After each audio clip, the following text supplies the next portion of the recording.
चलिए जानते हैं आज की अहम जानकारी। स्वागत है आपका एक और बेहद ज़रूरी वीडियो में, जहां आज हम बात करेंगे राष्ट्रीय राजमार्गों मतलब नेशनल हाईवेज पर पक्के यानी पेव्ड और अर्धन शोल्डर्स की चौड़ाई को लेकर आए नए दिशा निर्देशों के बारे में। अगर आप एक इंजीनियर हैं, रोड कंस्ट्रक्शन वर्क से जुड़े हैं या फिर एक जागरूक नागरिक हैं, तो यह जानकारी आपके लिए बहुत महत्वपूर्ण है। भारत सरकार के परिवहन और राजमार्ग मंत्रालय मोर्थ ने 4 जून 2024 को एक नया सर्कुलर जारी किया है, जिसका सब्जेक्ट है राष्ट्रीय राजमार्गों पर पेव्ड और अर्धन शोल्डर्स की चौड़ाई। इस सर्कुलर में पुराने नियमों को अपडेट करते हुए नया दिशा निर्देश दिए गए हैं, जो कि 2, 4, 6 और 8 लेन वाले राष्ट्रीय राजमार्गों पर लागू होंगे। अब बात करते हैं इन चौड़ाई की विस्तार से।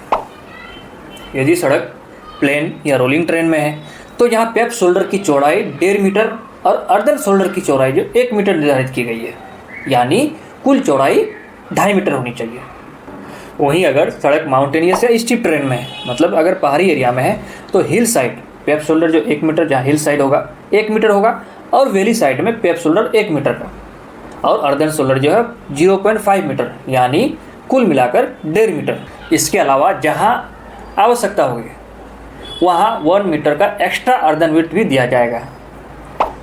अब ये एक्स्ट्रा अर्धन विड्थ कहाँ दिया जाता है? एक्स्ट्रा अर्धन विड्थ इस सर्कुलर के अकॉर्डिंग कहीं पे आपको अगर लग रहा है जो MVCV या फिर साइन बोर्ड प्लेस करना है, तो जहाँ पे रिक्वायरमेंट है तो वहाँ पे आप 1 मीटर एक्स्ट्रा जो है अर्धन शोल्डर वहाँ दे सकते हो।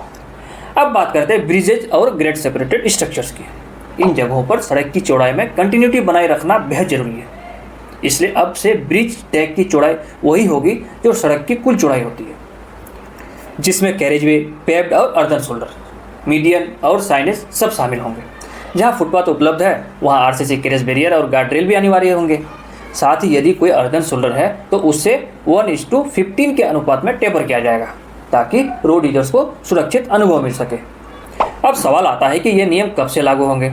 तो ये सभी दिशा निर्देश उन नए प्रोजेक्ट्स पर लागू होंगे जिनका टेंडरिंग इस सर्कुलर के जारी होने के 60 दिन बाद तक प्राप्त होती है। यहाँ यह जानना भी जरूरी है कि इन नए नियमों में पुराने IRC स्टैंडर्ड्स की तुलना में क्या बदलाव आए हैं। अगर हम IRC SP 73 2018 जो 2 लेन मैनुअल है, IRC SP 84 2019 जो 4 लेन है, और IRC SP 87 2019 जो 6 लेन मैनुअल है, इनकी अगर बात करें तो पहले ओपन कंट्री में पेव्ड शोल्डर 2.5 मीटर और अर्धन शोल्डर 1.5 मीटर के होते थे, यानी कुल मिलाकर 4 मीटर।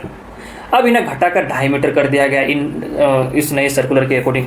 हालांकि बिल्टअप क्षेत्र और ग्रेड सेपरेटेड स्ट्रक्चर के पास चौड़ाई में कोई बदलाव नहीं किया गया है। पहाड़ी इलाकों में पहले हिल साइड और वैली साइड पर 1.5 मीटर और 2.5 मीटर की चौड़ाई रखी जाती थी, जिसे अब 1 मीटर और 1.5 मीटर कर दिया गया है। यह बदलाव सुरक्षा और निर्माण की व्यवहारिकता को ध्यान में रखते हुए किया गया है। यह सर्कुलर का मुख्य उद्देश्य है सड़क सुरक्षा को और अहम बनाना, सड़कों पर टूटे या खराब हुए वाहनों के लिए सुरक्षित किनारे उपलब्ध कराना, और भविष्य में सेफ्टी बैरियर्स को आसानी से स्थापित करने की व्यवस्था सुनिश्चित करना।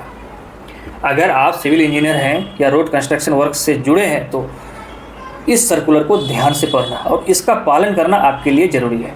अगर आपको यह जानकारी उपयोगी लगी हो तो वीडियो को लाइक करें और ऐसे ही टेक्निकल अपडेट के लिए चैनल को सब्सक्राइब जरूर करें। धन्यवाद और सुरक्षित यात्रा करें।